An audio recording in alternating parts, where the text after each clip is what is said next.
Grâce au financement de l'Organisation internationale de la francophonie, à travers le programme La francophonie avec elle, l'association Précieux Trésor de Vie a réalisé le projet Autonomisation économique et promotion sociale de la jeune fille mère adolescente vulnérable. Ce projet est défini autour de deux axes principaux. Le premier axe, c'est l'accompagnement de 100 jeunes filles mères vulnérables pour leur autonomisation économique et sociale à travers différentes formations, des appuis financiers pour la mise en place de leur activité génératrice de revenus, ainsi que le suivi et accompagnement technique pour le développement de ces AGR. Il y a également dans ce axe l'appui en santé pour leur bien-être. Le deuxième axe est orienté vers la prévention des grossesses chez les adolescentes dans les communes cibles du projet. Ainsi, au niveau de l'axe 1, il y a eu des rencontres d'échange avec les autorités locales. Il y a la sensibilisation et l'écoute individuelle de chaque fille identifiée. Il y a des visites à domicile pour rencontrer les parents.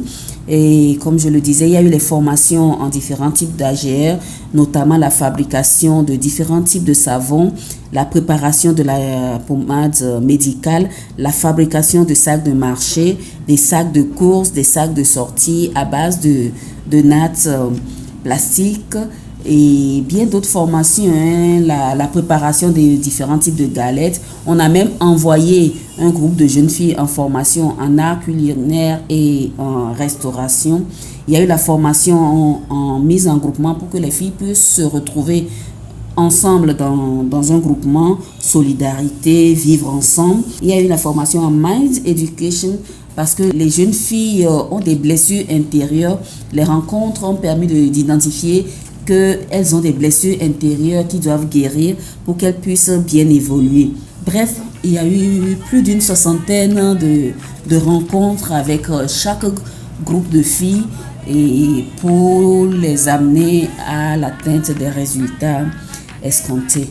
Donc, après ces formations, il y a eu la remise des subventions pour que chacune, soit individuellement ou en groupement, puisse initier des activités génératrices de revenus.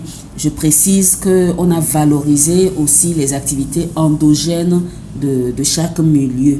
On a donné aux filles des kits d'accompagnement pour qu'elles puissent être présentes tout le temps, donc des kits alimentaires ainsi que des consultations sanitaires pour elles-mêmes et pour leurs enfants.